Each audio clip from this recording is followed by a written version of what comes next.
DJT stock analysis and price predictions. Is it a buy? Watch this short 1-minute video till the end. Find out. So Trump media, come on, it's an election day, so this thing is definitely gonna go up and down. Obviously, all depends on the results.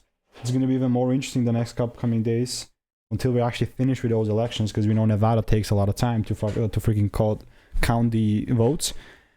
I mean, yeah, I'm not even gonna get into it, but like, I personally am looking forward to taking this thing even higher, and that was kind of the case since we gapped up and then came back down again.